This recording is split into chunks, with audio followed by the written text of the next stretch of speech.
अशात हसते ठाव ठिकाणा माझा पुसते मीच मला मग शोधत बसते बोल मला तू हळुवार काही सांग भले तू माझा नाही कलियुगातली मीराबाई मौनातले हे शब्द बोलके तुझ्यानी माझ्या ओठे हलके असुनी ननी अश्रू पोरके क्षणात आता सरतील लाटा पक्षी घराच्या धरतील वाटा देईल हात तुझी अस्मिता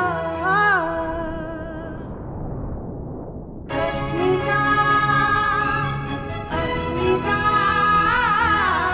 अस्मिता बिन लग्नाची राहते आणि वर आम्हाला मगाचपासून लागते बिन लग्नाची काय प्रॉब्लेम आहे तुम्हाला? हा राहतो मी तसेच, काय करणार तुम्ही? कुठे लपवलायस त्याला? अरे मी कोणाला आणि कुठे लपवलाय? वेड लागलाय तुला? अजून लागलेलं नाहीये, पण लागेल लवकरच. अमिषाचा मोबाईल फोन बंद आहे. पोलिसांनी त्यांना फरार म्हणून घोषित केलं आहे. या ड्रग्सच्या प्रकरणाविषयी कुणाला माहिती असल्यास त्वरित पोलिसांशी संपर्क साधावा. तू सांगशील ती शिक्षा भोगायला मी तयार आहे. उगाच सती सावित्रीचा आव आणू नकोस वनिता. मला माहिती आहे संग्रामच्याच सांगण्यावरनं तू आमच्या कंपनीत शिरलीस. दोघांनी व्यवस्थित प्लॅन करून मला प्रेमात पडायला भाग पाडले.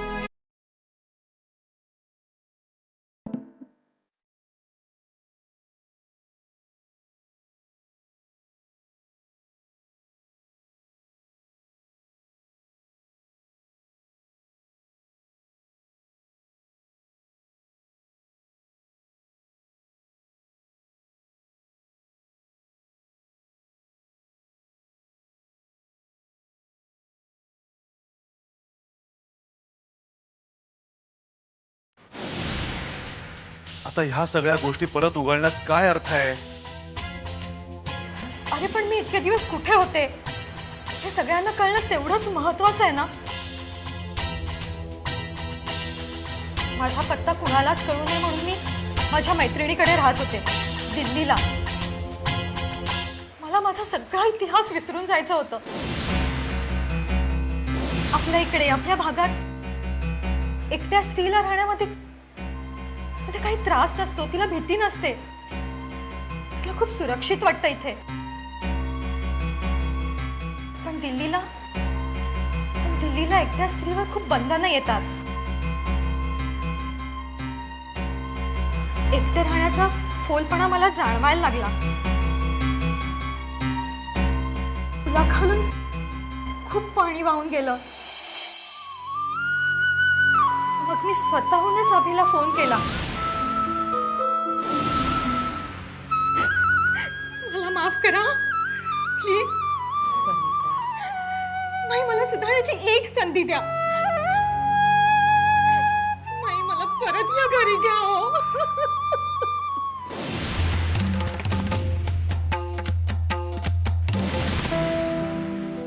बोथ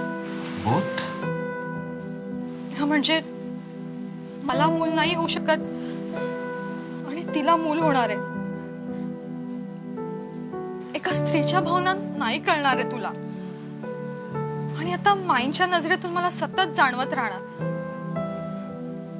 तिला मिळणारी ट्रीटमेंट माझ्यापेक्षा वेगळी असणार. घरातले सगळे तिला फुलासारखं जपतील. तिला काय हवं नको ते बघतील. नाही व्हायचंय. मधल्या काळात आपल्यामध्ये जे महाभारत घडलं त्याचे परिणाम आता भोगायला लागतात आपल्याला. नाही भोगायला लागणार तर काय? मैदान सोडून पळून जाण्यात काय अर्थ आहे? त्यांना तर मोकळं रानच मिळेल ना. मग उलट तू ऑफिसला जायला हवंस. निदान आधी डिसिजन घेताना दोनदा विचार तरी करेल.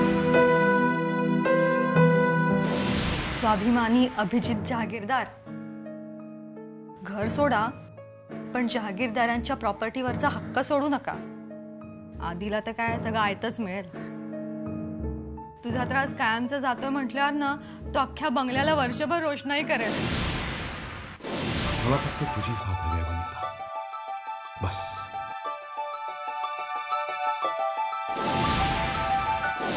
तरी पण मला इथे राहायचं नाहीये.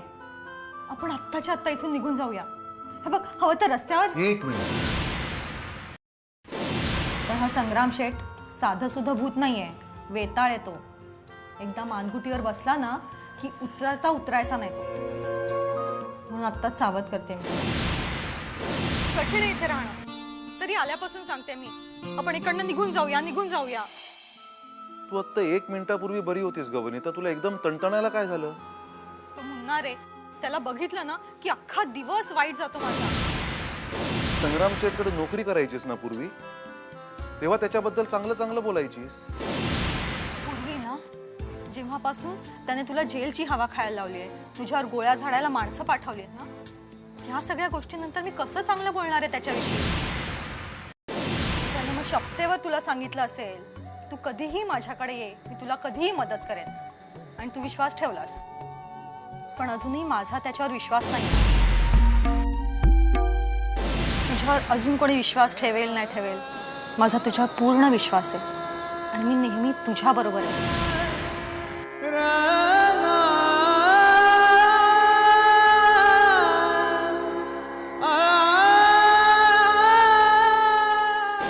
अस्मिता अस्मिता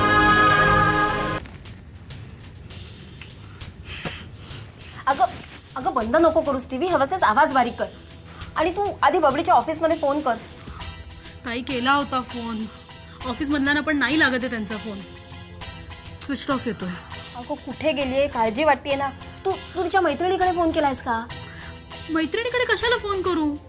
आपली बबडी काय घाबरणाऱ्यातली आहे का? कशाला लपून जाईल मैत्रिणीकडे ती? अजिबात नाही. एकतर ड्रग स्कॅन्डल आणि बबडी शक्यच नाही. तिने असं काही केलेलंच नसणार आहे, त्यामुळे तिला गरजच नाही ना मैत्रिणीकडे लपून बसायची. अगं ती निर्दोष आहे याबद्दल तिळमात्र शंका नाहीये माझ्या मनात. पण हे टीव्ही वाले बघ ना, प्रत्येक तासाला न्यूज कशी हाईप करून सांगतायत ते. अहो, जहागीरदारांची मुलगी, त्या ड्रग स्कॅन्डल, अवास्तव महत्व मिळणारच आहे बातमीला. कसा आपल्या नावाचा उद्धार होतोय बघितलंस ना. मला तर वाटतंय या सगळ्यामध्ये संग्राम थोराताचाच हात असणार. त्यानेच गाडीमध्ये पावडर लपवली असणार आणि स्वतःच दिली असेल न्यूज. पण तो एवढ्यावर थांबलेला नाहीये. त्यांनी बबडीला सुद्धा गुंतवलं ना या सगळ्या प्रकरणात. मला तर असं वाटतंय की त्याने बबडीला किडनॅप केलंय. आणि ताई एक मिनिट. आवाज कर. खास बातमीपत्र. Drug scandal. अमिषा जहागीरदारांच्या नवऱ्याला मुद्देमालासकट पकडण्यात आले आणि अमिषा जहागीरदारांचा पत्ता अजूनही लागत नाही, त्यामुळे तिच्याबद्दलचा संशय अधिकच दृढ होत चालला. आत्ताच आलेल्या खास बातमीनुसार ज्या गाडीत ड्रग सापडले ती गाडी अभिजित जहागीरदारांची आहे असं कळलं. त्यामुळे पोलिसांना असा संशय येतोय की हा जहागीरदारांचा फॅमिली बिझनेस तर नसावा.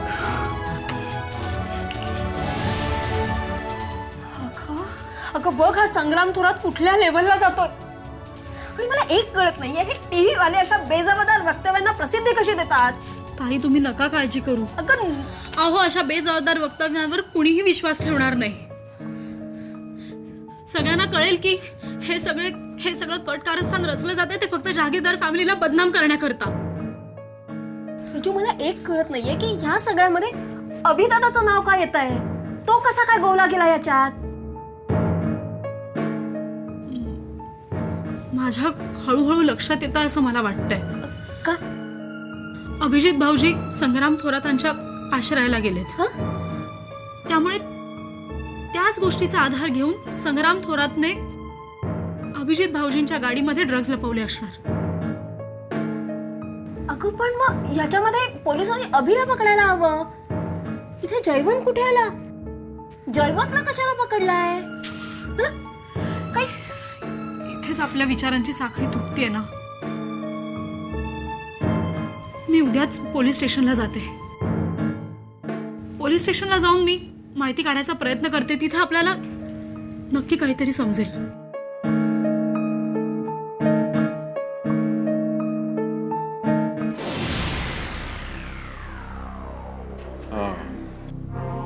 नमस्कार इन्स्पेक्टर साहेब, मी अभिजित जहागीरदार.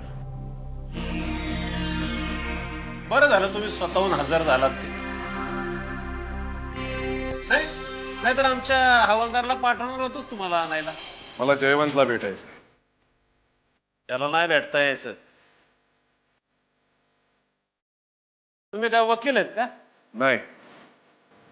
का पकडलाय त्याला? त्याला ड्रग्सची ने-आण करताना आम्ही रेड हँड कॅच केलंय.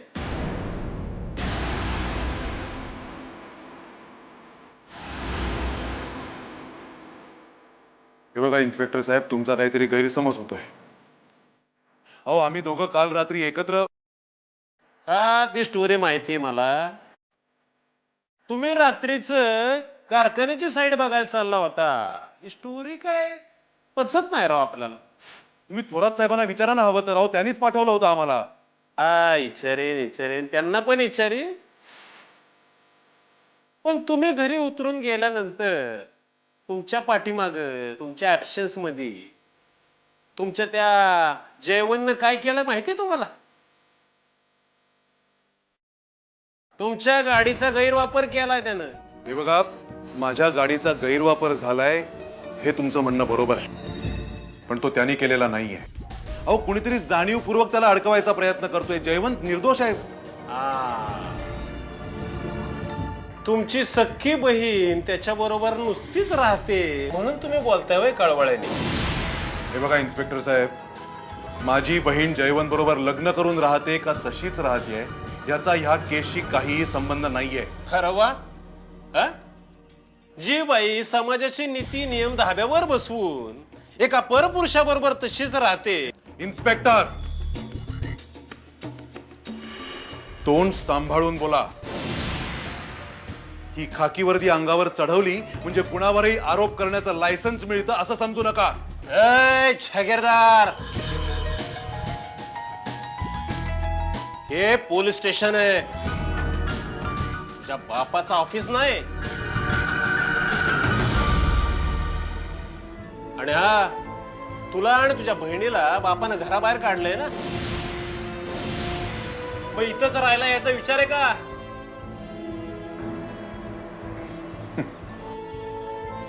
काय ना इन्स्पेक्टर, आपल्या गल्लीत कुणीही शेर बनतो, पण आम्ही जहागीरदार काय चीज आहोत हे अजून तुम्हाला कळलेलं नाहीये. आणि तुमच्या दुर्दैवानी माझी बहीण अमिषाही अजून जहागीरदारच आहे. तेव्हा तिच्यापासून लांब राहा. तुमच्या बहिणीला मी चांगलंच ओळखतो. मागे एकदा येऊन भेटून गेली मला ती. चांगलंच राशन पाणी घेऊन नडली होती मला ती. आता तिला दाखवतो मी काय चीज आहे ते. तिला पत्रकारिताच विसरायला लावतो. तुम्हाला कोणी इन्स्पेक्टर केलं? हे बघा इन्स्पेक्टर, मी तुम्हाला जयवंतला सोडा असं सांगत नाहीये. खरा गुन्हेगार कोण आहे ते आधी शोधा. आता मी तुला सल्ला देतो. तुझ्या गाडीत ड्रग्ज सापडलेत. तुला पाहिजे तेव्हा मी आत घेऊ शकतो. काय शहाणा असशील ना तर या केस पासून लांब राहा. हे बघा इन्स्पेक्टर, आता मी जातोय, पण परत येईन तो जयवंतला घेऊन जाण्यासाठी. लक्षात ठेवा.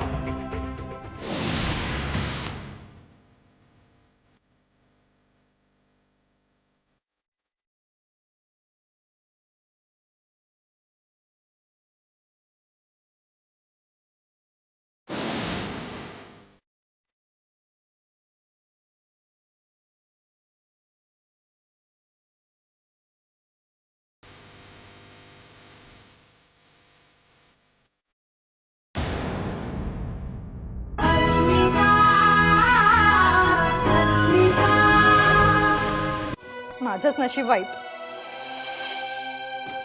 चांगली सुखाची चाहूल लागली होती, माझा भ्रमनिरास झाला. माझंच चुकलं. मी उगाच घर सोडलं तुझ्याबरोबर.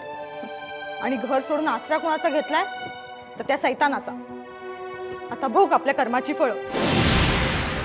तरी मी सांगत होते तुला. किती वेळा ऐकवणार आहेस तू मला? मी म्हंटल ना माझं चुकलं म्हणून. हो, तुझं चुकलं, पण त्याची फळं आता मी भोगतेय. तू एकटेच भोगत नाहीयेस, मी सुद्धा भोगतोय. तब्येत बरी नाहीशी झाली म्हणून मी अर्ध्या वाटेतनं परत फिरलो तर दरवाजा आडून तुझा आणि संग्रामच्या बोलण्याचा आवाज आणि हसण्याचा आवाज ऐकू आला.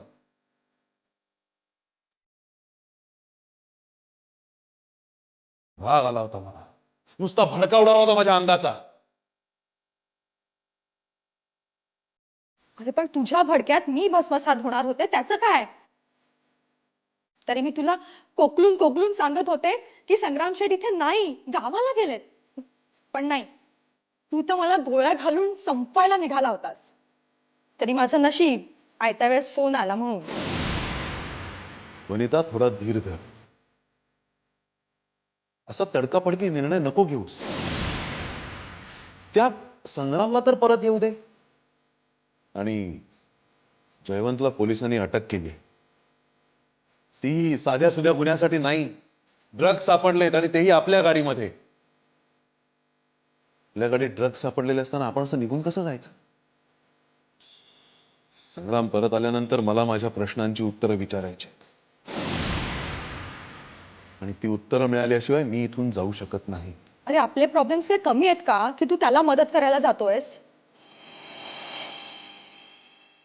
तुझं त्याच्याविषयीचं मत काय मला माहिती नाही, पण माझं त्याच्याविषयीचं मत एवढं चांगलं नाहीये. शेवटी तो आणि त्याचं नशीब. कदाचित तू बरोबर नाहीस म्हटल्यावर त्याने पैशासाठी रिस्क घेतली असणार.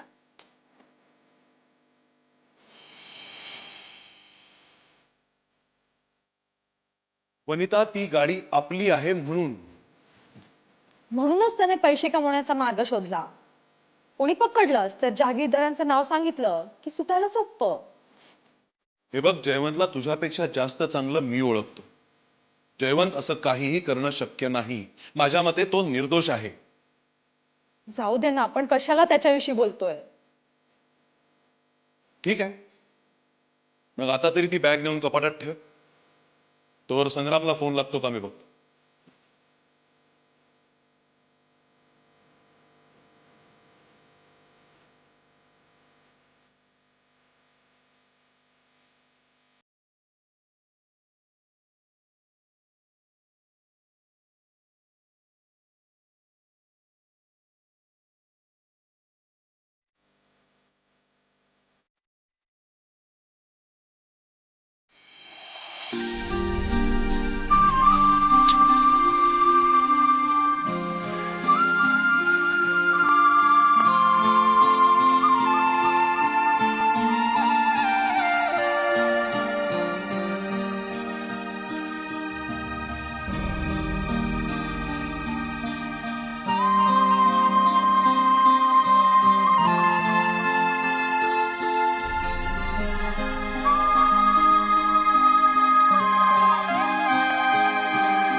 बघा तरी, हातात घेऊन तर बघा.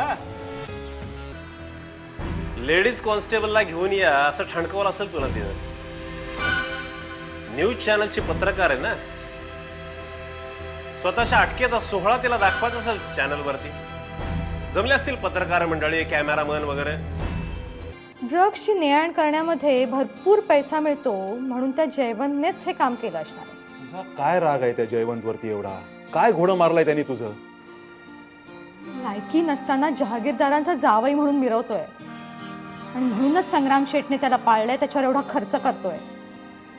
त्याला बघितलं ना नक्कीच तळपायाची आग मस्तकात जाते माझ्या. जळता जळता एक ज्योती अंधाराला सांगत होती, होती सच्ची माझी प्रीती.